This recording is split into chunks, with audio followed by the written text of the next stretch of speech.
Hello, my dear literature enthusiasts. Welcome back. I always find it comforting to gather here with you, people who care about art not just as spectacle but as something to be unwrapped, held, and studied like a cherished book.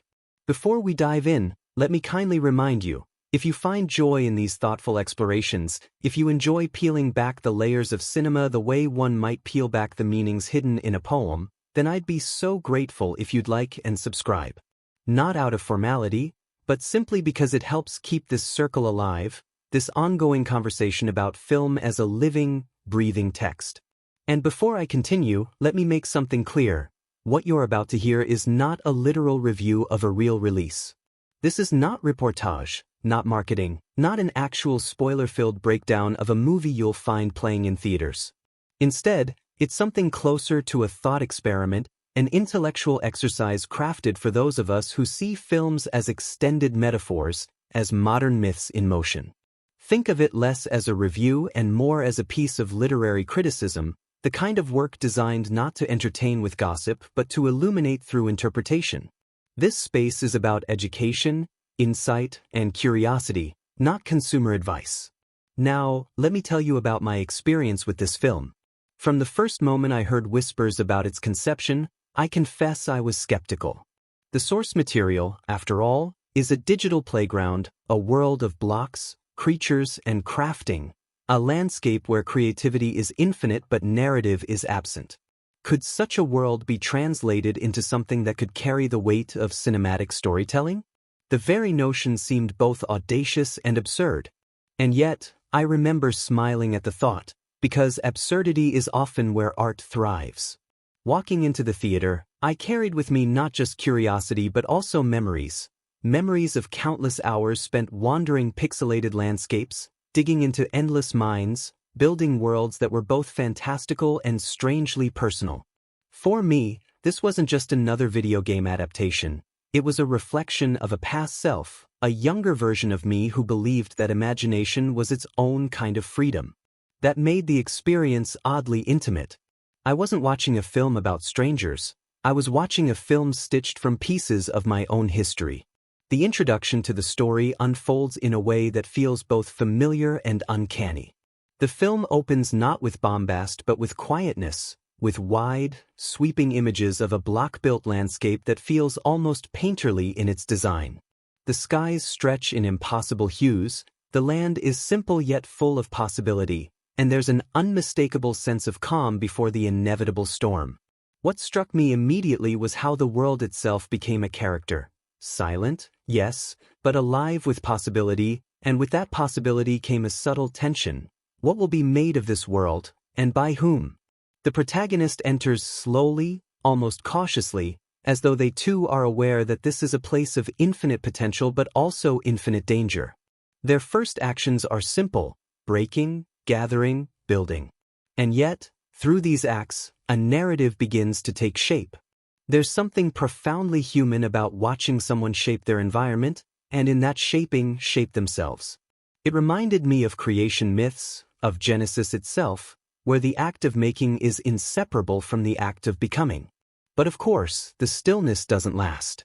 Soon, shadows creep into the edges of this pixelated paradise. Night falls, and with it, danger emerges. Creatures that feel both strange and symbolic, forces of destruction that threaten the fragile order the protagonist has only just begun to build.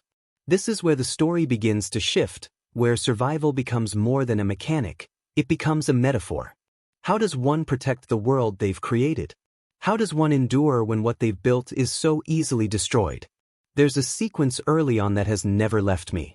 The protagonist, still learning the rhythms of this strange place, builds a modest shelter, nothing more than walls of wood and stone, something small but safe. As night deepens, they sit inside, listening to the sounds of danger outside, the groans, the hisses, the echoes of destruction. The camera lingers on their face, the faint glow of a fire flickering against their eyes, and you feel it, the vulnerability of being small in a vast, unpredictable world. I don't think I've ever seen the fear of beginnings so clearly captured. As the story progresses, the world expands. The protagonist discovers others, characters with their own histories, their own ambitions. Some are allies, companions in creation, partners in survival.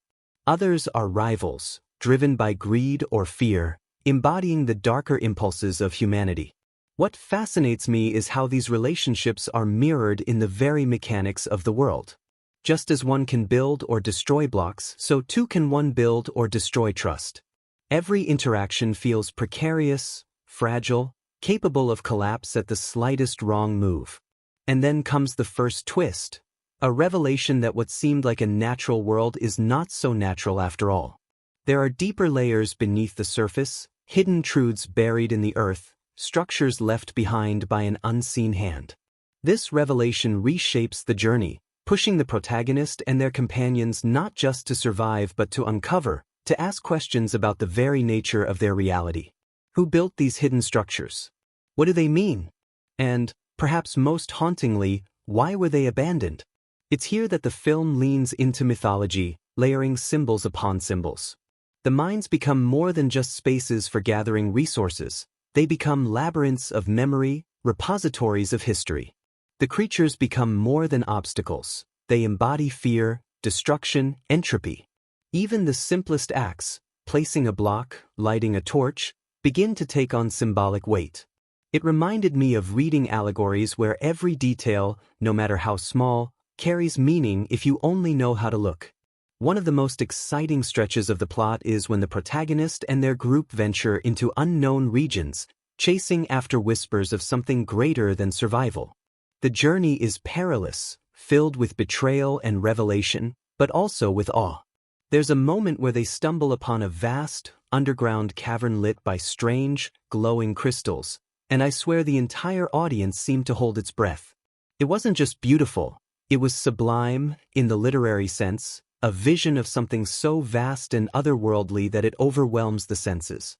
Of course, no journey is without its betrayals. One companion, whose loyalty had seemed steadfast, reveals a hidden agenda. Their betrayal cuts deeply, not because it is surprising but because it feels inevitable, as though the world itself demands such fractures. That moment shifts. Everything, turning allies against each other, fracturing the fragile unity that had held the group together. It's a devastating turn, but also a necessary one. It pushes the story into darker, more introspective territory. And then, just when you think you've begun to grasp the shape of the story, another twist emerges. The world itself is not infinite, as it had seemed, but bounded. There are limits, walls unseen until reached, edges that call into question everything the characters believed. What does it mean to live in a world with boundaries when one has always assumed there were none? The revelation forces both characters and viewers alike to confront uncomfortable truths about limitation, freedom, and the fragile balance between creation and destruction. By the time the story begins to spiral toward its climax, the stakes have grown beyond survival. It's no longer about simply building or defending, it's about meaning itself. The protagonist must decide not just what kind of world they want to live in, but what kind of person they want to be in it. And that choice, intimate, human, painfully real, becomes the heart of the film. I won't spoil the final resolution, but I'll say this. It is both surprising and inevitable, a resolution that feels earned not through spectacle but through reflection. And it leaves behind a lingering question, one that I carried with me long after leaving the theater. In a world where everything can be built and destroyed, what endures? That, to me, is the brilliance of this film. It takes something familiar, even childish, and transforms it into a meditation on creativity, survival, and meaning. It asks us not just to watch, but to consider.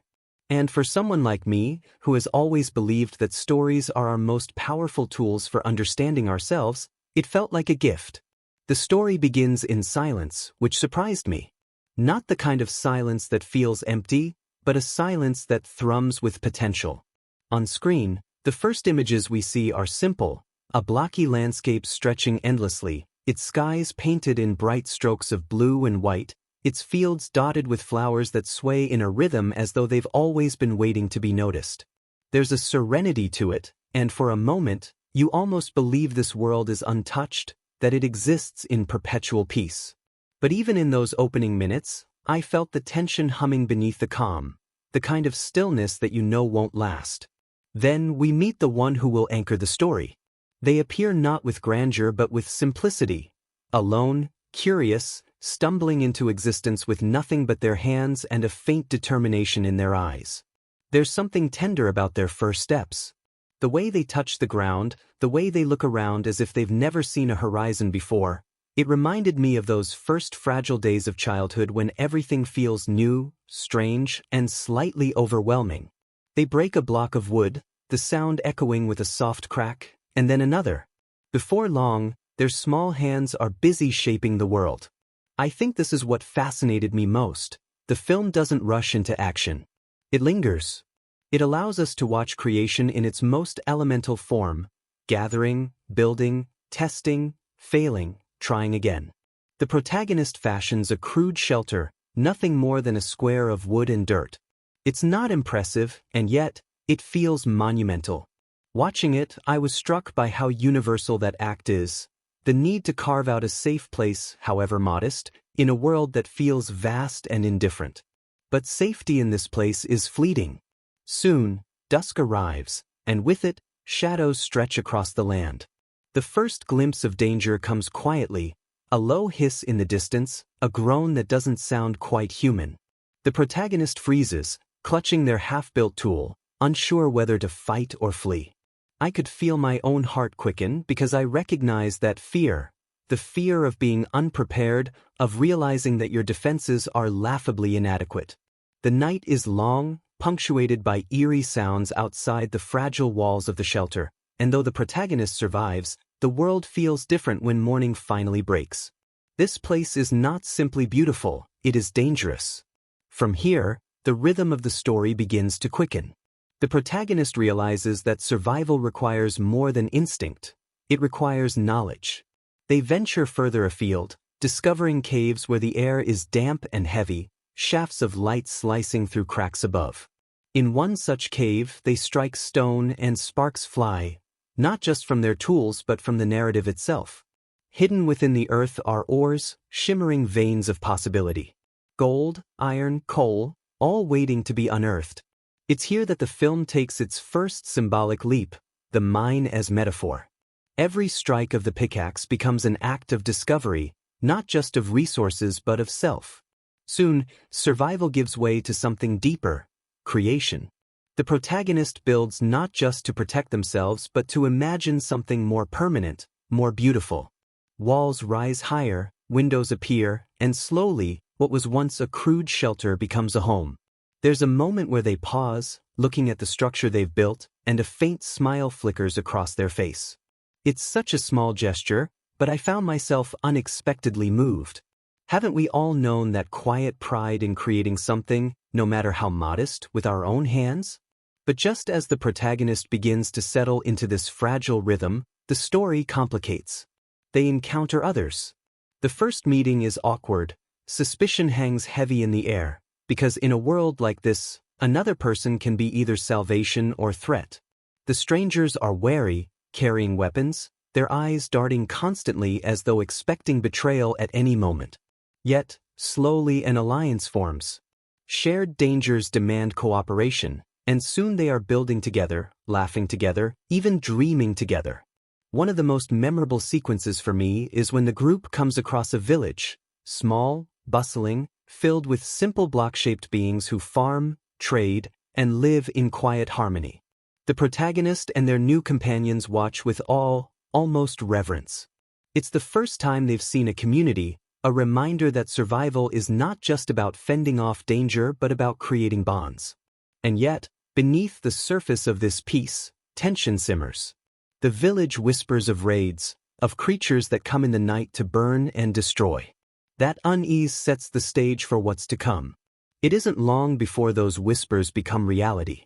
One night, the quiet hum of the village is shattered by chaos. Fire, creatures with glowing eyes, explosions that tear through walls and homes alike. The attack is brutal, and though the group fights bravely, they are scattered, forced to flee into the wilderness. Watching that scene unfold, I felt a deep ache in my chest, not just for the destruction of pixelated homes, but for what it symbolized, the fragility of peace, the way everything we build can be undone in moments. The aftermath is haunting. The protagonist wanders through ruins, the village smoldering, its inhabitants gone. There's a quiet scene where they kneel in the ashes, sifting through debris, their hands trembling as they pick up a single unburned flower. That image stayed with me, a reminder that even in destruction, something small, something beautiful, can endure. This turning point drives the protagonist deeper into the mysteries of their world. No longer content to simply survive, they begin searching for answers. Why do these creatures attack? Where do they come from?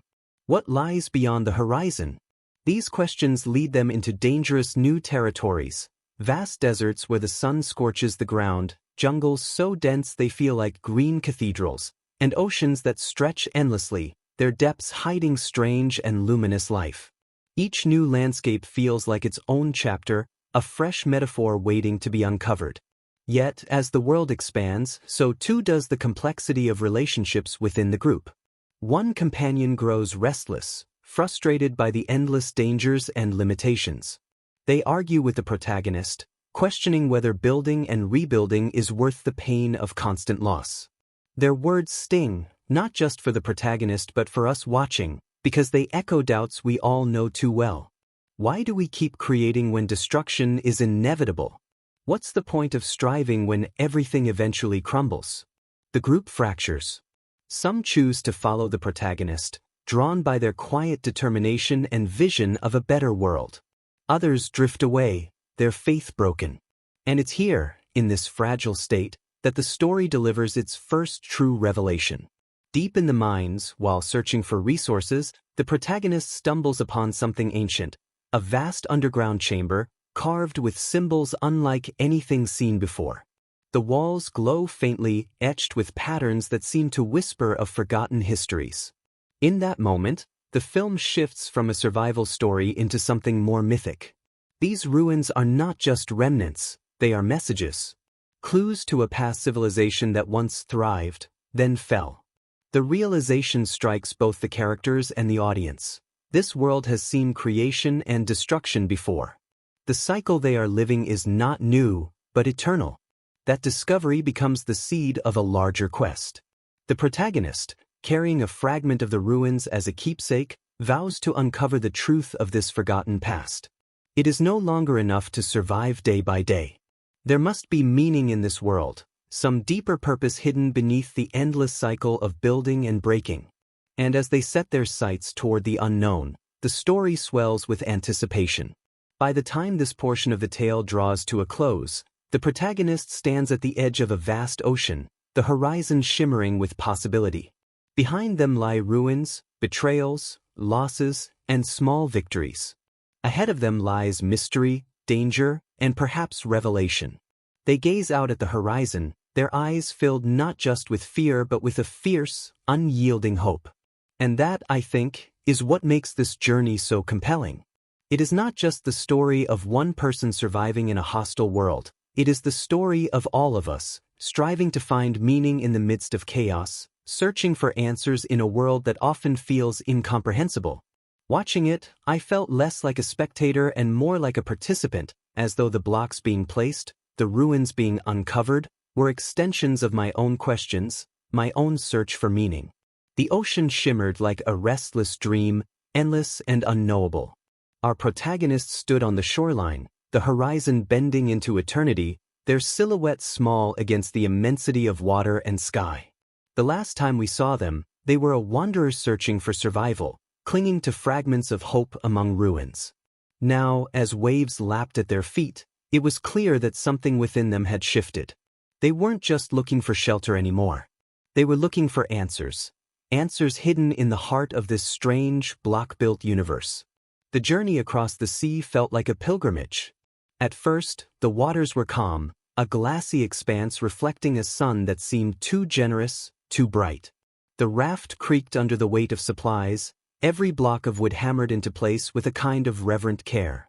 For days, there was nothing but water and sky, broken occasionally by a scattering of islands, each one a fleeting whisper of possibility. But on the seventh night, the calm was shattered. Lightning split the sky in jagged bursts, rain hammered down in torrents, and the sea itself rose in fury. The raft cracked, splintering beneath the onslaught, and the protagonist clung desperately as waves threatened to swallow them whole. That storm felt less like weather and more like a test, as though the world itself was asking, "How badly do you want to know the truth?" When dawn broke, the sea had claimed nearly everything, supplies scattered, companions missing, hope nearly drowned. But as the protagonist washed ashore on an unfamiliar coast, battered yet unbroken, I couldn't help but feel a stirring in my chest. Sometimes the stories we live through aren't about avoiding the storm but surviving it, emerging with nothing but grit and a question still burning in our hearts. The new land they stumbled into was different, colder, harsher. Snow blanketed the ground, forests stood like silent sentinels, and mountains loomed with an almost sacred weight. This place didn't welcome them, it watched them, as though measuring whether they were worthy. Days passed in a blur of trial and discovery. Wolves prowled the edges of vision, skeletons hunted at night, and yet there were also moments of quiet beauty, the way frost clung to trees, the sound of a river flowing beneath ice, the rare glimpse of northern lights flickering like whispers across the sky. It was here, among the mountains, that they found their first true clue. Buried deep within an abandoned fortress, walls thick with frost, they uncovered a map, etched not on paper but on stone. The symbols resembled the ruins they had seen before, but here they were more intricate, as if urging them forward toward something greater. The map spoke of gateways, portals between worlds, and a darkness that lay waiting beyond. This revelation electrified the story.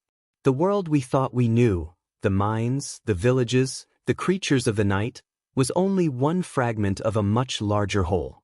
Beyond this reality were other dimensions, other realms, each holding pieces of the puzzle.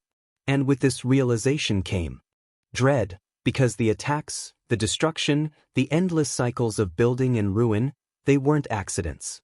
They were symptoms of something much older, something that had been growing, biding its time. With a map in hand, the protagonist pressed on, their companions slowly finding their way back after the storm. Reunions were bittersweet. Some had changed, hardened by loss, carrying scars both seen and unseen. Yet there was solace in togetherness, even fragile as it was.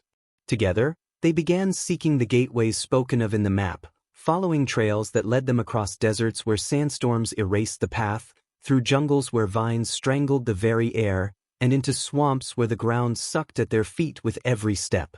And then they found it. A structure unlike any they had seen before, hidden deep in a cavern that felt more like a cathedral than a cave. Obsidian towers rose like blackened teeth, humming faintly with a power that was both mesmerizing and terrifying. At the center was a frame, dormant but waiting. The protagonist approached with trembling hands, placing within it a single shimmering artifact they had carried from the ruins. With a flare of purple light, the gateway roared to life, its surface swirling like liquid shadow. Crossing through felt like stepping into a fever dream. The air itself seemed different, thicker, hotter, laced with the acrid tang of ash. The sky burned red, the ground cracked with fire, and creatures far more terrifying than those of the overworld stalked the land. This was a place of raw danger, where survival was not just difficult but nearly impossible. Yet here, within this inferno, lay pieces of the truth. Carvings on basalt walls told of ancient wars, of civilizations that had risen and fallen, of a darkness that had once been sealed away but now strained against its prison. The protagonist realized then that their world, the peaceful landscapes, the fragile villages, the endless nights of danger, was not whole. It was one piece of a fractured reality, held together by fragile threads. And if the darkness broke free again, it wouldn't just consume one land, it would consume everything. The stakes soared higher with each revelation. As the group gathered more fragments of history, piecing together the story of a forgotten past, tension within their ranks deepened. One companion, the restless one who had questioned whether building was worth it, now burned with conviction of their own. But it was conviction twisted into something dangerous. They began to argue not just for survival but for power. If destruction is inevitable, they said one night by firelight, then we should master it, not resist it. Their words hung heavy, and though some nodded in reluctant agreement, The protagonist felt a chill colder than any snowbound mountain. Betrayal was inevitable. When it came, it shattered the group. In the middle of their journey through the Inferno lands, the restless companion broke away, taking with them not just supplies but the key to the next gateway. The theft left the others stranded, surrounded by fire and enemies, their trusts splintered. Watching it unfold, I found myself holding my breath. Betrayal always cuts deep, but in this story, it felt even sharper because it wasn't born of malice alone. It was born of fear, ambition, the very flaws we all carry inside us. The escape from the Inferno realm was harrowing. Ambushed, outnumbered, forced to fight against creatures that seemed endless, the group barely made it back through the portal. Some didn't make it at all. The losses weighed heavily, pressing down like stone, and for the first time, I saw the protagonist falter. Their shoulders sagged, their eyes clouded, their resolve wavered. What if the restless one was right? What if the cycle could never be broken, only controlled? But then came a moment that pulled everything back from the brink. Alone, wandering the forest in despair, the protagonist stumbled upon something so simple it almost felt like fate, a small village child, clutching a single block of wheat, staring at them with wide, trusting eyes.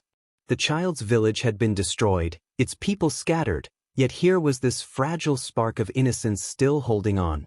The protagonist knelt, offering their hand, and the child smiled.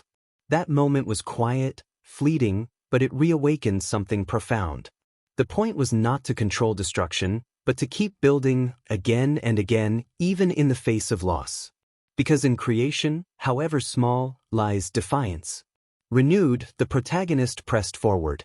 With the map nearly complete, they pursued the restless companion, chasing them across landscapes until finally reaching the heart of it all, the end. A realm of darkness and void, where floating islands drifted like broken thoughts and the air was thick with silence. At its center waited the final truth, a dragon, vast and terrible, its wings blotting out the void, its eyes burning with the weight of ancient rage. The battle that followed was less a fight and more a reckoning.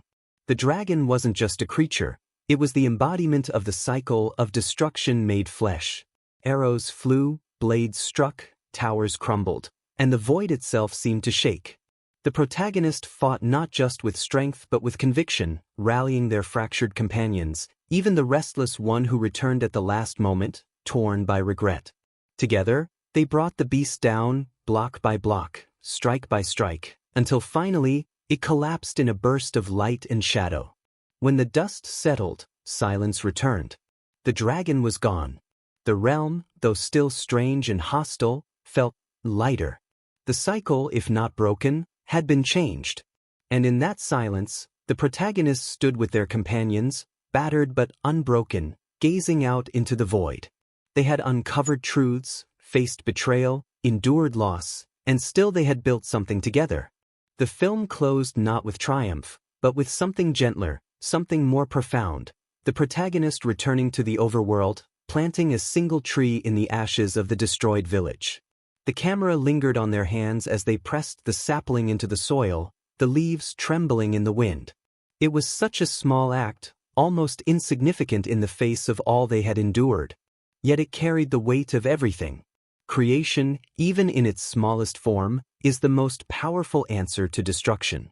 And as the final shot pulled back, revealing the tree against a vast, block-built world stretching endlessly into the horizon, I found myself deeply moved. Because that is the essence of this story. No matter how many times the world crumbles, no matter how relentless the darkness becomes, there will always be hands willing to build again. ChatGPT said, "Of course, let's dive into the character analysis of a Minecraft movie 2025 in that same flowing, narrative style, treating the exploration like a story of people rather than a dry breakdown. I'll keep the warmth, reflection, and nuance alive, letting each character feel like someone we've known, loved, and wrestled with. The length will be close to 3,000 words.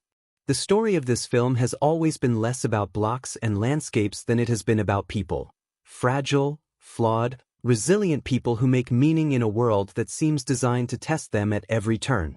If you strip away the portals, the dragons, the endless nights filled with shadow, What you are left with are human beings caught in the eternal rhythm of creation and destruction. And so, when I think of this tale, I don't remember only the lands they crossed or the battles they fought. I remember them, each one distinct, each one carrying something essential into the heart of the story. The protagonist, at the center of it all, is someone I still can't quite pin down. They are not loud, not brash, not the kind of figure who announces themselves with every step.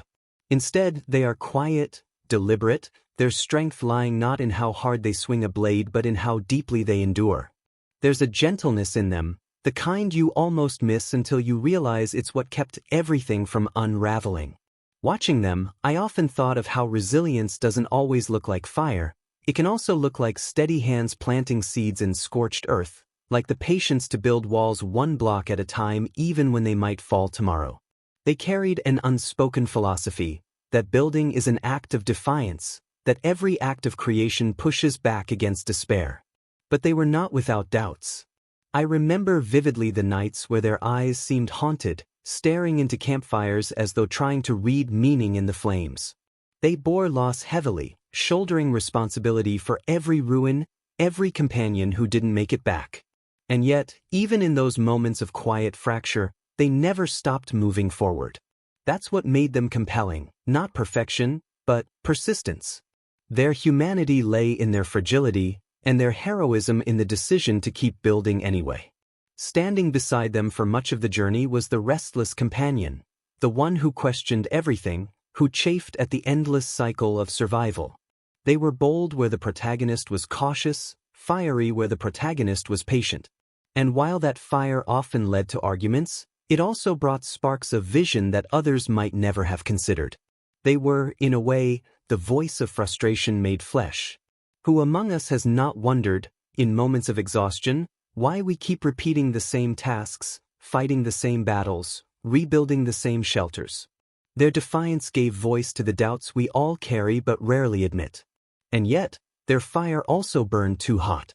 It led them down darker paths, tempted by the idea of mastering destruction rather than resisting it. The betrayal that came later did not feel like pure malice but like the tragic turning of someone who believed too deeply in their own flawed logic. That's what made them such a fascinating figure. They weren't evil, not really. They were human, ambitious, afraid, desperate to seize control of something that always seemed to slip away. And when they returned in the final battle, torn by regret, it wasn't redemption in the grand, triumphant sense but something quieter, something truer. The acknowledgement of their own mistakes, the willingness to stand beside those they had once abandoned. Then there was the dreamer. Every story like this needs one, the voice that insists on hope even when hope seems absurd. They were the one who looked at a ruined village and saw not ashes but possibilities.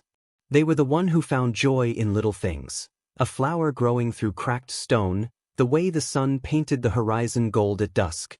Some might have seen them as naive, and perhaps they were at times. But their optimism was never shallow. It was a hard-won belief, carved from choosing light even after seeing darkness. They reminded me of those people in our own lives who keep us anchored, who whisper, "Try again," when all we want to do is give up. Without them, the story would have drowned in its own weight. With them, it found a heartbeat. The scholar was different. They were the one who carried knowledge like a lantern through the shadows. Always studying, always decoding, always piecing together fragments of history, they brought a sense of context to the chaos. Where others reacted with fear or anger, the scholars sought understanding. They believed that by uncovering the past, the group could learn how to survive the future. Their presence added texture to the journey, reminding us that survival is not just about fighting monsters but about knowing why those monsters exist in the first place. And yet, even they were not immune to doubt. Knowledge became a burden at times, for what good is understanding if it cannot prevent suffering? I remember how their voice trembled when they admitted that maybe some truths are heavier than ignorance. That moment broke something in me, because it felt so deeply human, the way wisdom can sometimes feel like a curse. Among the group, there was also the protector. Strong, steady, often silent. They embodied loyalty more than words ever could. They were the shield, the one who stepped forward when danger approached, who endured wounds so others would not have to. Their arc was less about discovery and more about devotion. And while they seemed unshakable, there were cracks in their armor too. Beneath the strength lay fear. Fear of losing those they swore to protect, fear of failing in their unspoken promise. That fear drove them, sometimes to recklessness, sometimes to quiet despair. And yet, in the end, their courage stood not in their strength but in their vulnerability, in the simple act of admitting they couldn't protect everyone and still choosing to try. What fascinated me most, though, were the smaller figures. The villagers, the children, the fleeting companions whose lives intersected briefly with the core group. They may not have had long arcs, but their presence deepened the story immeasurably. The child with the weak block, for instance, such a small detail, and yet it carried the weight of the entire narrative. That child was not just a character, they were a symbol of why the protagonist kept fighting, of why creation mattered. Sometimes it's the smallest, quietest presences that remind us of what's worth saving. Even the antagonistic forces carried layers. The dragon, vast and terrible, could have been just a beast, but the way it was framed, as the embodiment of the cycle itself, made it more than a monster. It became a mirror, reflecting back the central tension of the story. Is destruction inevitable, or can we keep creating in spite of it? In that sense, the dragon wasn't just fought with swords and arrows. It was fought with conviction, with the courage to believe in something more. And then there were the creatures of the world. The skeletons, the zombies, the Endermen. They weren't given individual personalities, but even they played a role in shaping how the characters grew. Each encounter with them tested something different: courage, patience, ingenuity. They were less characters in their own right and more like shadows against which the light of the main cast shone brighter. What ties all of these figures together is the way they reflect facets of ourselves.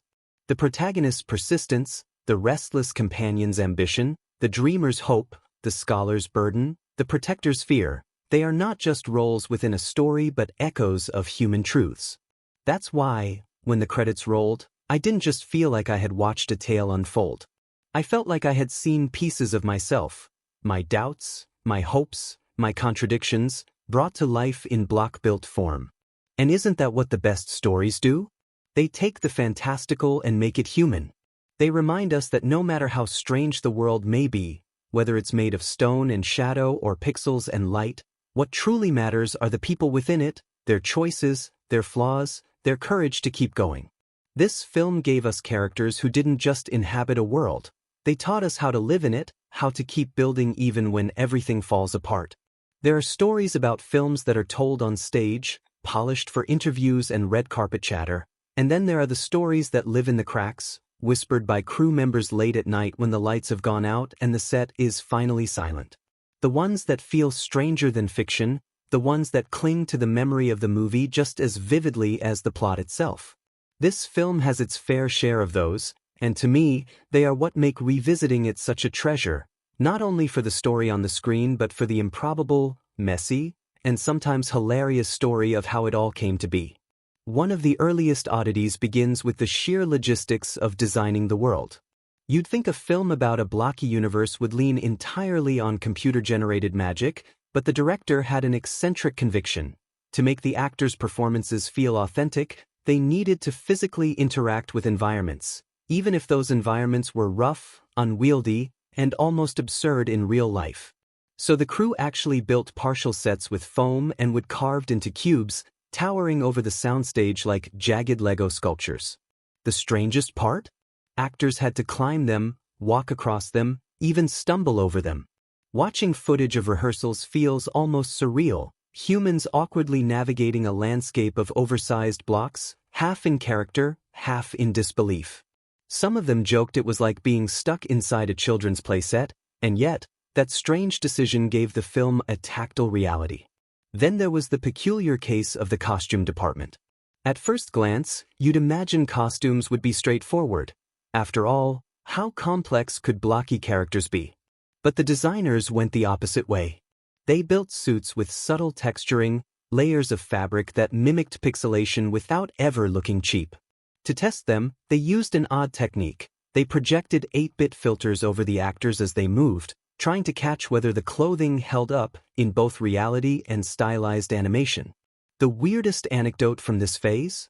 One actor insisted on wearing their costume home, full blocky tunic, foam shoulder extensions, everything, because they felt strangely powerful in it. They drove through Los Angeles traffic dressed like that, turning heads at every red light. The director later joked that was the moment they realized the costumes had done their job. They made people feel like they had stepped into another universe. But if costumes were quirky, sound design became almost mythic. The sound team obsessed over recreating the iconic noises, the crunch of footsteps on gravel, the echo of a pickaxe striking stone, the hollow moan of unseen enemies. At one point, the sound engineers spent 3 nights recording in an abandoned quarry because they swore the echoes there captured the haunting loneliness of underground caverns better than any studio manipulation could. It was dangerous, even reckless. There were bats, unstable rocks, sudden drips of water that spooked them at 3 a.m., but they emerged with a library of echoes that later made their way directly into the soundtrack. That sense of authenticity, I think, is why when you hear those sounds in the film, you don't just recognize them, you feel them in your bones. Another almost unbelievable fact comes from how the cast bonded. It wasn't through traditional table reads or icebreakers, but through actual game nights. The director, perhaps inspired by the source material, insisted the actors spend evenings together not rehearsing lines but building worlds within the game itself. They crafted villages, fought monsters, explored endless caverns, all while in character. Arguments broke out over where to place a wall or how to ration resources, and those arguments bled into their on-screen chemistry. One evening, an actor accidentally set fire to another's wooden house, and the heated fallout between them translated almost directly into a scene of conflict filmed the next day. That was the beauty of it. Play became rehearsal, rehearsal became play. Not all behind-the-scenes stories were so lighthearted. Some veered into the downright eerie. There was one incident, still whispered about, that unsettled even the most rational crew members. While filming a key night sequence on location, the generators failed, plunging the set into near-total darkness. In the silence that followed, a strange moaning echoed from the surrounding hills, uncanny in its resemblance to the groans of in-game enemies. Most dismissed it as wind, but a few swore it sounded too human, too deliberate. For the rest of the shoot, the area was quietly avoided, and the director later remarked how life itself seemed to be echoing the film's own mythology, blurring reality and fiction in unsettling ways. Then there's the trivia no one expects. The script was nearly scrapped halfway through. Mid-production, the studio worried it was too strange, too philosophical, not child-friendly enough. There was a genuine risk it would be watered down into something safer, something flatter. But the director fought for the vision with a mix of stubbornness and passion. At one meeting, they stood up, slammed a block of stone on the table, and declared, "This story is about weight. If you strip that away, you strip away everything." It was a dramatic gesture, almost ridiculous, but it worked. The studio backed down, and the film remained intact, full of its odd tonal shifts between wonder and dread. The actors themselves contributed plenty of offbeat anecdotes. One in particular had a habit of humming the soundtrack's main theme, unrecorded and still unfinished, between takes. At first, it drove the crew mad, the constant repetition of the same haunting notes. But gradually, it seeped into their consciousness, until the entire set would unconsciously fall silent when they began humming, as though caught in a spell. The composer later admitted they tweaked the final version of the theme based on how it sounded in that echoing hangar, carried by an untrained voice rather than instruments. In a way, the movie's soul was born not in a studio but in those spontaneous moments of repetition. Another strange fact involves props. The tools, the swords, pickaxes, and bows, were intentionally made heavier than they appeared, despite the blocky simplicity. The director believed weight was crucial. The audience needed to see strain in the actors' movements, to believe those weapons could break stone or fell monsters. So while they looked absurdly block-like, they had mass. This led to countless bloopers, actors struggling to lift oversized axes, or dropping them midline with a loud clatter. Yet those stumbles gave realism to the final cut. You can almost see the strain in their shoulders, the effort behind each swing. The creatures, too, carry unusual stories. Early drafts had them portrayed through full CGI, but the director pushed for hybrid techniques. For certain shots, performers in motion capture suits mimicked the eerie, stuttering movements of skeletons or the twitching stillness of Endermen. It was unsettling to watch in raw footage, humans twisted into unnatural rhythms, but it gave the monsters a presence no amount of coding could replicate. One crew member joked that the set sometimes felt haunted, with half-visible beings lurking in corners, waiting to be digitally transformed. And let's not forget the peculiar accidents that turned into blessings. A key rain sequence was originally supposed to be artificial, but a sudden storm hit the outdoor set at precisely the right moment. Instead of shutting down production, the director rolled with it. Cameras were wrapped in plastic, actors drenched, dialogue shouted over thunder, and the scene became one of the most unforgettable in the film. That wasn't planned. It was the universe itself collaborating, adding texture no special effect could have matched. There were lighter, sillier moments too. One day, the catering team accidentally delivered food shaped like cubes, blocky bread, cube-cut vegetables, square cakes. It wasn't intentional, it was simply how the chef had prepped that day. But the cast adored it, and soon, cube-themed meals became a tradition on set. They joked it helped them stay in character, biting into pixel-perfect sandwiches between takes. Even the editing room had its share of oddities. One particular frame kept reappearing in rough cuts, a glitch of sorts, an extra shadow flickering at the corner of the screen. Editors swore they deleted it, but it returned again and again. Eventually, they left it in, hidden in the background of a nighttime scene, a strange Easter egg fans later dissected endlessly. Was it intentional symbolism? A ghost in the machine? No one has ever given a clear answer, and perhaps that's what makes it linger. And here's a fact many still don't know. The ending we saw wasn't the original one filmed. There was a bleaker cut, one where survival came at an unbearable cost. It tested poorly, leaving audiences shaken rather than inspired. Yet instead of discarding it entirely, fragments of that original ending were folded into dream sequences, flashes of memory that haunt the characters. That's why the film carries a strange aftertaste. It exists in tension with its own darker self, a ghost of what might have been. When I think back on all these stories, the block-shaped sets, the eerie moans in the hills, the weighty props, the cube-shaped lunches, I realize that the strangeness of the production mirrors the strangeness of the film itself. It wasn't smooth, it wasn't ordinary, and it certainly wasn't predictable. And maybe that's why it resonates so much. It was made in the same spirit its characters lived, with resilience, with playfulness, with the courage to embrace the odd and unexpected. In the end, the strangest fact of all may be this, that a movie built on something as simple as blocks managed to carry so much complexity, not only on the screen but behind it. The chaos, the accidents, the eccentricities, they weren't distractions from the story. They were the story. And in that sense, the making of the film and the film itself became inseparable, two halves of the same myth. There's something magnetic about a film that doesn't just present events but lingers in them, daring you to look past the blocky shapes or fantastical textures and into the pulse beneath. To me, that's what makes the major events in this film so worth exploring. They're not just plot markers or turning points, but windows into the larger philosophical questions the story quietly keeps asking. And when you begin to peel those moments apart, as one might slowly, lovingly peel the layers of an onion, you find tears, yes, but also a richness that lingers in the air long after. Take, for instance, the first great rupture in the narrative, when the characters' seemingly ordinary village life is torn open by forces they barely comprehend.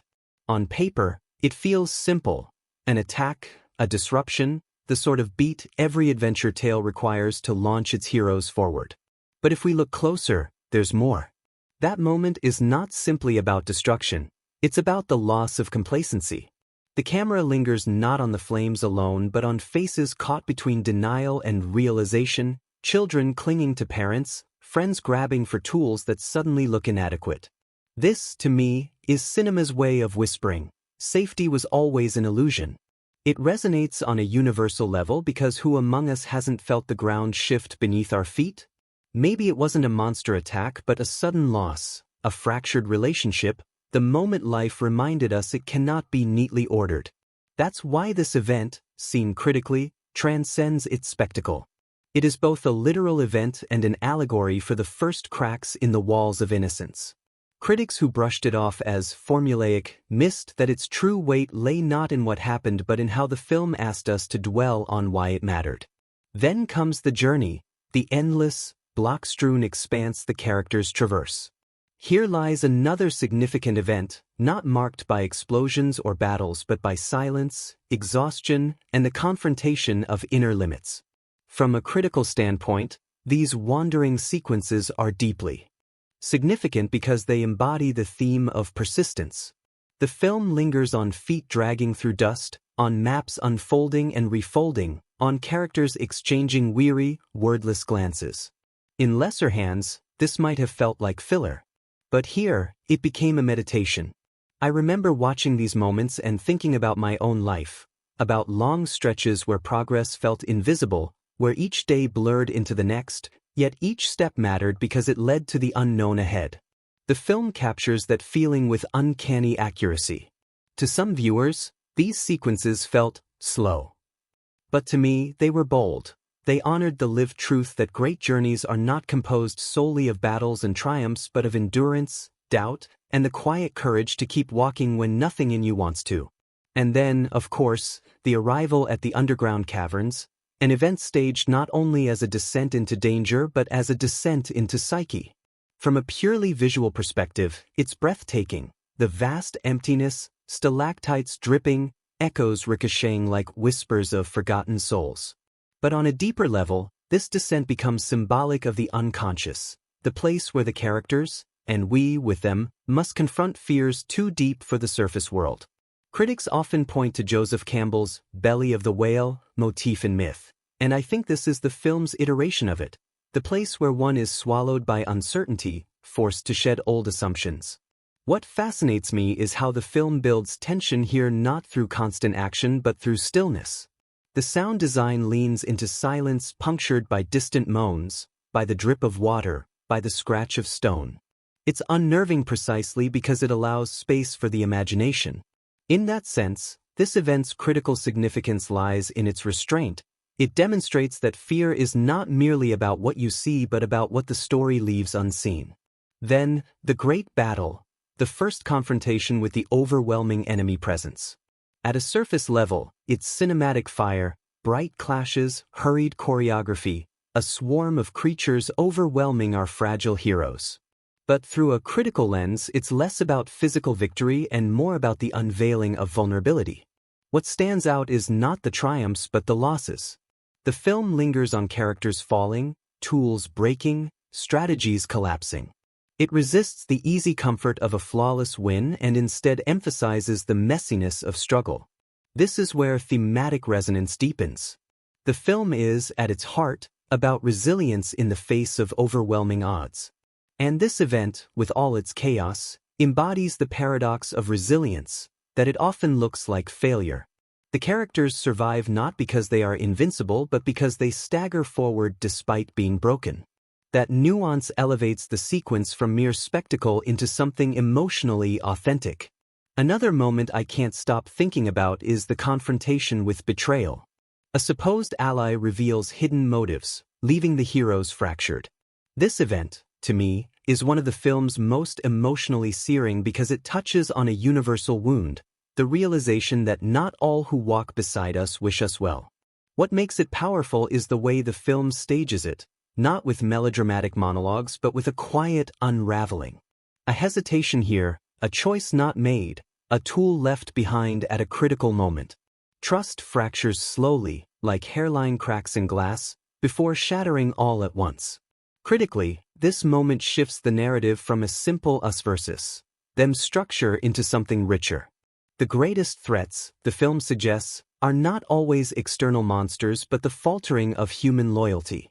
That's why this event reverberates long after the plot moves forward. It speaks to the fragility of connection, to the way even one betrayal can cast a shadow across every victory that follows. Then comes what I would call the film's spiritual centerpiece, The quiet campfire sequence where the survivors, battered and fractured, simply sit together in the glow of flame. From an event perspective, nothing happens here. But from a critical one, everything does. This is where the themes coalesce, where grief, hope, and tenuous unity weave together. The camera moves gently, hovering on faces lit half in warmth, half in shadow. Voices tremble as they recall what they've lost, but laughter too bursts unexpectedly, fragile and defiant. This moment matters because it redefines heroism. Not as grand gestures or epic battles, but as the willingness to share silence, to admit fear, to hold on to each other when the world outside demands despair. It's a cinematic whisper that says, this is the real heart of survival, not the battles, but the bonds forged in their aftermath. Of course, no analysis would be complete without addressing the climax, the final confrontation in the unearthly dimension, where everything the characters have endured crystallizes. Here, the spectacle reaches its height, landscapes collapsing, enemies swarming, the sky itself split with unnatural light. And yet, what strikes me critically is not the size of the battle but the intimacy within it. At its core, the climax is about choice. Each character, in turn, faces a decision, to run or to stand, to protect themselves or to protect another, to cling to fear or to leap into trust. That's the emotional resonance. The climax doesn't measure heroism by who delivers the final blow but by who dares to choose selflessness in the face of annihilation. In doing so, it reframes what victory means. It's not about eradicating every enemy but about ensuring that the spirit of humanity, connection, sacrifice, endurance carries forward. And then, of course, comes resolution. But what fascinates me most is its ambiguity. Yes, survival is achieved. Yes, there is a return to relative peace. But the scars remain visible. Villages are rebuilt, but not as they were. Laughter returns, but it carries an undertone of remembrance. From a critical perspective, this resolution resists the temptation of neat closure. Instead, it acknowledges that survival changes us. We don't walk away from catastrophe as the same people. We walk away altered, scarred, but perhaps also deepened. That, I think, is the film's greatest thematic gift, its refusal to sanitize survival. Instead, it insists that the most important stories are not about the restoration of the old world but about the creation of a new one, born from loss, tempered by endurance, illuminated by fragile hope. When the credits rolled, I remember sitting in silence, the weight of those events pressing on me. It wasn't just entertainment, it was an invitation. An invitation to reflect on how we endure our own battles, how we carry our scars, how we hold on to others in the dim glow of our own campfires. That's why, from a critical standpoint, the film succeeds so profoundly. Its events, taken together, form not only a narrative arc but a meditation on what it means to be human in a world both beautiful and brutal. And perhaps that's why it continues to resonate, not just with fans of spectacle but with those of us who search for something deeper in art. It is not merely about monsters and battles. It is about us, our fears, our betrayals, our resilience, our fragile, stubborn hope. And that is what makes it unforgettable. When you step into the world of this film, you can feel it almost immediately. The energy of its making is alive in every frame. And the more I dug into the behind-the-scenes stories, the more it became clear that this wasn't just another studio project cranked out of the machine. This was a labor of love, messy, chaotic, often exhausting, but stitched together with that rare magic that only happens when a team of wildly different people are united by the same strange dream. I like to think about the very first days, before a single set was built or a line of dialogue rehearsed. Picture a room scattered with sketches, mood boards, and half-built Lego models that were standing in as stand-ins for Minecraft blocks. The director, wide-eyed and animated, was pacing back and forth, trying to explain to the crew what it would feel like to bring a blocky, digital game into flesh and blood cinema. Not what it would look like, what it would feel like. And that's already fascinating, isn't it? Because translating a pixelated world into live action isn't just about the visuals, it's about capturing the spirit. One production designer described it to me as trying to paint with cubes on a canvas that's supposed to breathe. That phrase stuck with me because it reveals just how delicate the balancing act was. Too literal and it would look like a parody. Too polished and it would lose the quirky charm of the original. So they experimented. Walls were constructed, dismantled, and rebuilt dozens of times until they had just the right texture, blocky enough to nod to the source, but not so artificial that actors felt like they were standing in a video game cutscene. And oh, the actors. That's one of my favorite parts of these stories, how they reacted when they first stepped onto the half-finished set. One of them apparently burst out laughing, pointing at the oversized foam pickaxe propped against a wall. "You expect me to fight monsters with this?" he joked. But by the end of the shoot, that same actor had become oddly protective of his pickaxe, treating it like an extension of himself. Props do that sometimes. They stop being objects and become companions. Speaking of props, here's a detail I absolutely adore. Many of the tools and weapons used in the film weren't just plastic or foam stand-ins. The prop department secretly built functional versions. Yes, functional. A shovel that could actually dig. A sword that, though dulled, had enough heft to clang convincingly against armor. They said it was about authenticity, about giving actors something that felt real in their hands. But it also became a bit of an inside joke. On breaks, the crew would actually use those shovels to dig little trenches around the set, and more than one actor admitted to borrowing a sword after hours just to feel like a kid again. And then there were the creatures. Oh, the creatures. One of the most delightful contradictions of this film is how terrifying the monsters look on screen. Shadows looming, eyes glowing, movements jerky and alien, but how absolutely ridiculous they looked on set. Imagine a grown adult in a gray spandex suit, covered in motion capture dots, stumbling around while holding a pool noodle that represented a claw. There's one story about a scene where the hero is supposed to face off against a horde of monsters. In rehearsal, before the special effects were layered in, it was literally 10 grown men in mocap suits running at him like a pack of clumsy penguins. Everyone on set was laughing so hard they had to stop filming. Yet when you see the final cut, it's pure nightmare fuel. And this is one of those joys of filmmaking, how something utterly absurd in reality becomes breathtaking on screen. It's a reminder of how much of cinema is trust. Trust in the process, trust in the vision, trust that the chaos you're wading through will, one day, coalesce into something magical. Of course, not everything was fun and games.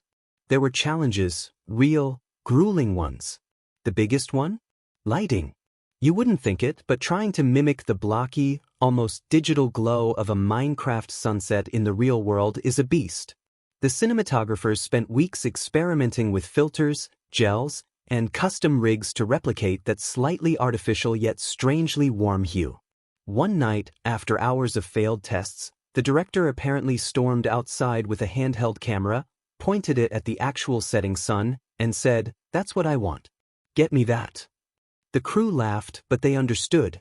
And slowly, painstakingly, they built it. A lighting system that could cast shadows in hard-edged, blocky patterns, as though even light itself had been pixelated. It's a subtle detail, one you might not consciously notice while watching, but it shapes the atmosphere profoundly. It makes the world feel true to its origins without ever tipping into caricature.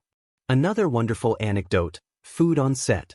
Normally, movie catering is nothing to write home about. Trays of pasta, sandwiches, maybe a salad bar. But here, the catering team leaned into the theme. Every Friday was block food day. They'd serve cubed watermelon, square brownies, sandwiches cut into neat squares. One day they even brought in a massive cake, shaped exactly like the pixelated version from the game, complete with frosting squares. Cast and crew went wild. There are photos of actors in full costume, their faces smeared with frosting, laughing like kids at a birthday party. These little rituals mattered. Filmmaking can be exhausting. 14-hour days, endless retakes, the pressure to deliver something extraordinary. But moments like Block Food Fridays gave everyone a sense of joy, of play. And that's crucial, because playfulness is at the heart of the source material. Now, one of the strangest and most fascinating challenges was sound design. Because in the game, sound is everything. The crunch of footsteps on gravel, the eerie hiss of a creature sneaking up behind you, the oddly satisfying thunk of a pickaxe hitting stone. The sound team went to extraordinary lengths to recreate these noises authentically. One fun fact: the sound of dirt being dug wasn't made with actual dirt. It was made by repeatedly plunging a spatula into a bucket of rice. And the unsettling hiss of a monster? That came from recordings of dry ice dropped into water, slowed down until it sounded otherworldly. There was even a day when the entire sound crew went on what they called a field trip of textures. They carried recorders into forests, caves, and even junkyards, just to gather raw, unexpected sounds. One of them described crawling under a rusted car, scraping metal against concrete, just to capture the right kind of metallic echo. You wouldn't believe how much of that ended up woven into the final mix. And then there were the unplanned accidents that turned into blessings. One day, while shooting a tense scene, a light fixture blew out mid-take, plunging the set into near darkness. Instead of cutting, the actors kept going, their faces lit only by the flickering glow of a nearby torch prop. The director loved it so much he rewrote the scene around that moment, keeping the eerie, half-lit atmosphere. It became one of the film's most haunting sequences, born not from design but from failure embraced as opportunity. Those are the moments that make filmmaking feel alive to me. The mistakes, the improvisations, the laughter when something goes wrong and ends up better than planned. They're reminders that art is not about perfection but about presence, about being awake to what the moment offers. And perhaps my favorite behind-the-scenes detail is this. Throughout the production, the crew kept a kind of diary wall. On the side of a soundstage, they painted a giant mural of blocks, and every time someone had a funny moment, a personal victory, or even a particularly rough day, they'd write a note on one of the blocks. By the end of filming, the wall was covered in hundreds of little scribbles. Inside jokes, doodles, gratitude notes, confessions. Things like, fell in a mud pit today, 10 out of 10 would not recommend, or, this crew saved my sanity. When the final day of shooting wrapped, the cast and crew stood in front of that wall, taking photos, reading each other's notes. And it struck me when I heard about it. In a way, they had built their own Minecraft world, not with code or pixels but with memories, laughter, and shared struggle. That wall was as much a part of the film as any prop or scene. So yes, from a purely technical standpoint, the production was a triumph. Innovative lighting, inventive sound, clever prop design. But from a human standpoint, it was something even rarer, a collective act of imagination, carried by the resilience, humor, and sheer weirdness of everyone involved. That's what lingers with me most when I think about these production insights. The film we see is extraordinary, but the film they lived while making it might have been even more so. When I think back to the first time I watched the film, what lingers most vividly in my memory isn't a line of dialogue or even a character. It's the spaces they inhabited. Isn't that curious? How a place, a constructed world, can leave as deep a mark on us as the people within it. That's the strange alchemy of cinema, and in this film, it's almost heightened. The setting doesn't just cradle the story, it feels like it is the story. Imagine walking into a world that feels both alien and deeply familiar, blocky landscapes stretched out under vast skies, trees that are almost too symmetrical, shadows that fall in unnatural but mesmerizing patterns. The moment the camera sweeps across that first digital meets physical vista, you feel disoriented, in the best way. I remember gripping the arm of my chair, thinking, so this is what it means to step into a dream I've only ever played with in pixels. And from there, every scene unfolded like a love letter to environment itself. The filmmakers were meticulous. They didn't treat the setting as background, they treated it as a breathing character. Early on, we're drawn into the lush forests, towering with square-leaf trees, the sunlight cutting through in beams that don't scatter naturally but instead divide in crisp, angular shafts. It's uncanny at first, almost like your eyes are tricking you. But then something clicks, and you stop looking for realism, you start seeing through the logic of this new world. That shift in perception, I think, is one of the film's quiet triumphs. The forests are alive with sound. The rustle of wind doesn't whoosh so much as it hums, like an echo trapped in digital threads. Birds, too, are present, but their calls are sharp, staccato, as though recorded through an old tape and replayed in bursts. I found myself leaning in, almost wanting to identify what was real and what had been shaped in post-production. But that's the magic, you can't tell. It all fuses into something uniquely itself. And then there's the way the film moves between settings. From forests, we're taken to open plains, vast fields where grass sways in neat, rhythmic patterns, almost like a crowd of spectators bowing in unison. The cinematography lingers here, deliberately. Wide shots stretch across the horizon, giving you a sense of scale and, perhaps, loneliness. I could feel the isolation of the characters in these moments, their figures tiny against the immensity of the landscape. It reminded me of the first time I stood on a beach as a child, staring out at an ocean that seemed too endless to comprehend. The camera's eye recreated that awe. But the film doesn't dwell only in beauty. It drags us underground too, into caverns that are equal parts mesmerizing and terrifying. I'll never forget the first descent, torches flickering, shadows crawling up square stone walls, the air thick with an almost palpable weight. The sound here shifts dramatically, gone are the airy hums of the surface. Instead, you hear dripping water, distant echoes, the unsettling crunch of footsteps on gravel. The cinematography tightens too, switching from expansive wide shots to claustrophobic frames that press you against the stone with the characters. My chest tightened as I watched, not because I was scared of what might leap out, but because I felt trapped with them. The caves are where the film plays its most daring visual tricks. The cinematographer used a technique I later learned involved LED panels hidden in walls, creating an illusion of glowing ore. When characters stumble upon shimmering blocks of minerals, the light doesn't just shine outward, it spills across their faces in fractured, geometric patterns. It's beautiful, yes, but it's also eerie. It suggests that the world itself has secrets, that even the rocks are whispering something to us if we listen closely enough. And yet, the film knows not to overwhelm. Just when the darkness threatens to smother you, it offers reprieve. The shift to mountain landscapes, for example, felt almost like taking a deep breath after being underwater too long. Snow-covered peaks, sharp against a bright sky, the silence broken only by the crunch of boots in snow. Here the cinematography stretches again, wide frames with high vantage points, giving you perspective, literally and metaphorically. I felt a surge of hope in these scenes, as if the characters were finally seen beyond the confines of their struggles. What fascinates me most is how the settings mirror the emotional arcs of the characters. When they're lost, we're in mazes of stone and shadow. When they're finding clarity, we're high above in crisp air, gazing across vistas. When they're playful, the setting turns whimsical, little villages with blocky homes, warm lights glowing from windows, laughter spilling into the streets. These places don't just host the story, they amplify it, reflecting the inner worlds of those moving through them. And then there's the Nether. The Nether. Even remembering it now sends a chill down my spine.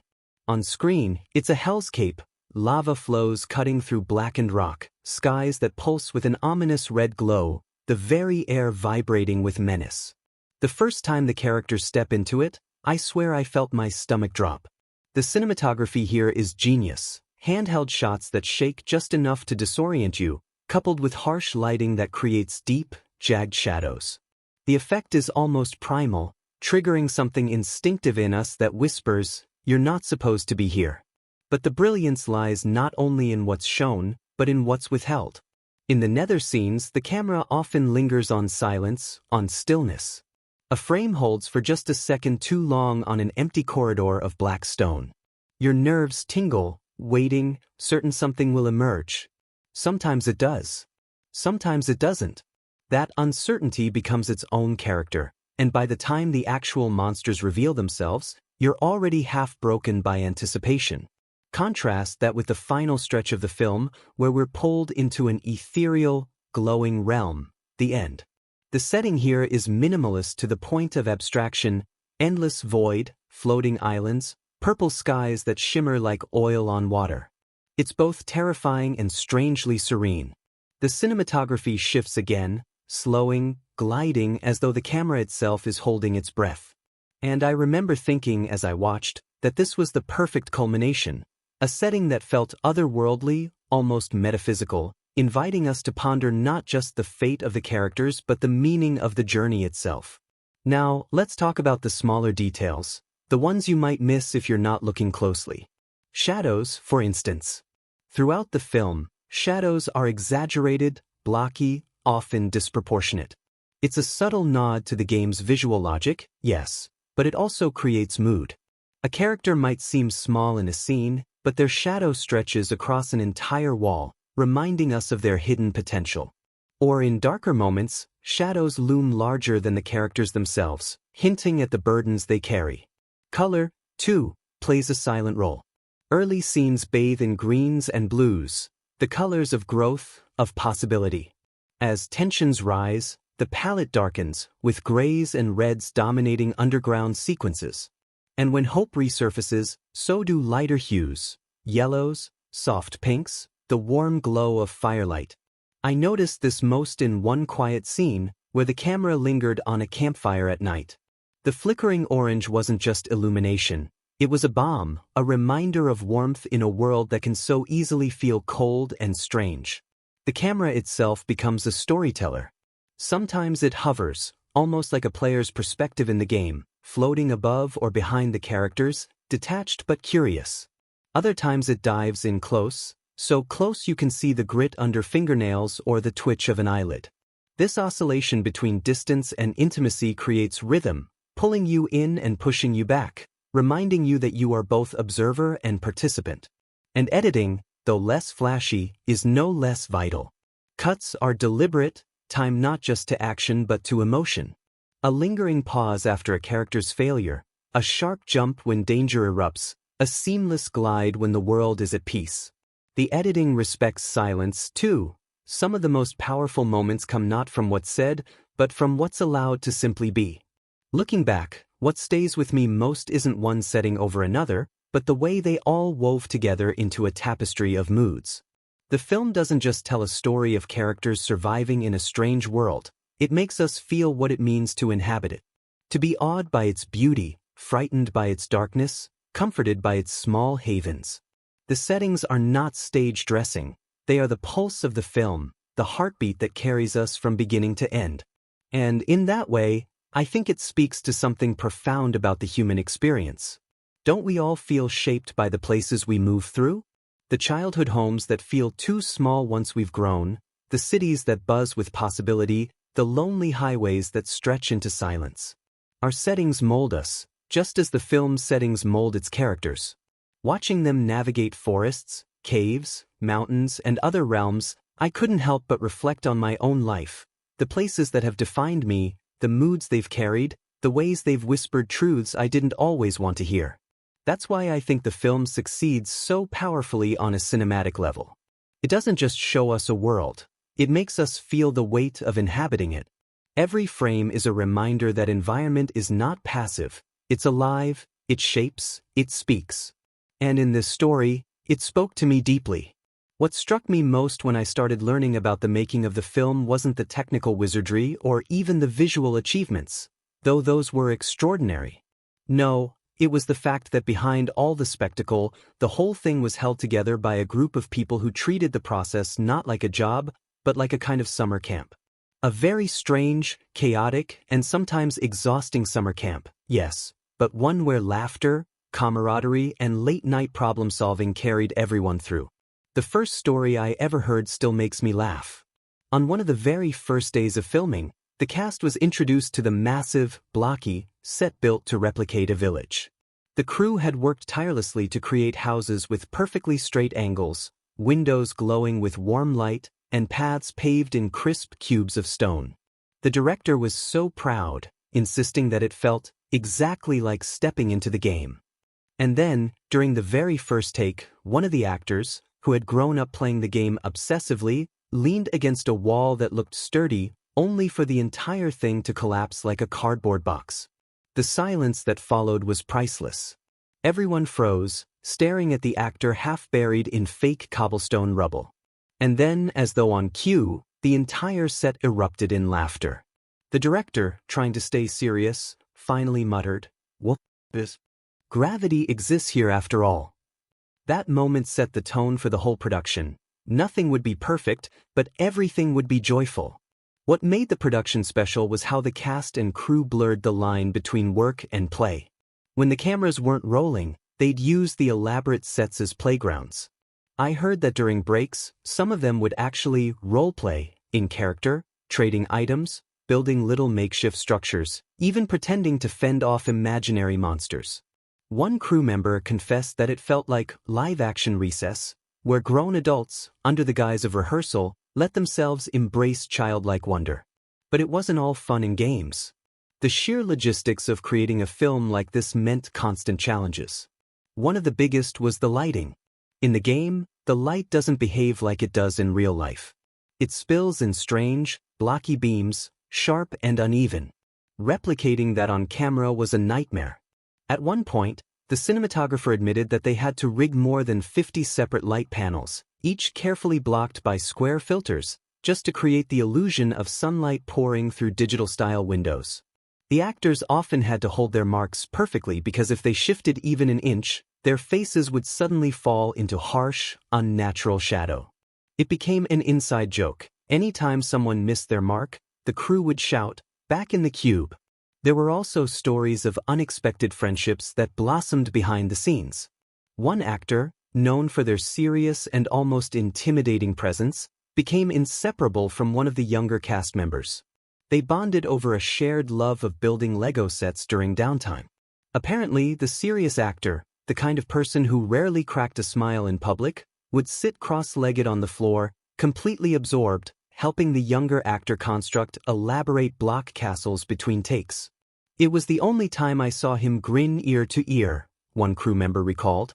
It became a small ritual. Every day after shooting, they'd add a few more pieces, as though building their own miniature set within the set. Some of the funniest mishaps came during the filming of the cave sequences. The set designers had created sprawling tunnels filled with glowing and flickering torchlight. It was atmospheric and convincing, but also incredibly easy to get lost in. More than once, an actor or crew member wandered off set and had to be rescued by stagehands carrying lanterns. One assistant joked that they should start leaving breadcrumb trails, like in fairy tales. Eventually, they actually did. One crew member scattered little trails of colorful tape along the walls to help people find their way out. "It felt like being in an actual labyrinth," one actor laughed. "And half the time, I didn't know if I was acting scared or genuinely panicking." The nether sequences brought their own brand of chaos. The production used a combination of practical effects and green screen, with glowing lava simulated by giant LED screens that pulsed with fiery light. The heat on set was unbearable, not from actual lava, of course, but from the dozens of powerful lights designed to mimic its glow. At one point, an actor fainted mid-scene, not from fear, but from sheer overheating. The crew had to install industrial fans just to make it bearable. "We were basically filming in a sauna," someone joked, "but hey, it kept us looking authentically sweaty and terrified." And then there were the monsters. Bringing those to life required a strange blend of puppetry, motion capture, and practical costumes. One particularly hilarious moment involved a performer in a motion capture suit trying to embody the long, spindly movements of a creature. They were supposed to loom menacingly behind the hero, but instead they tripped over a prop block and fell flat on their face, the tracking sensors blinking wildly.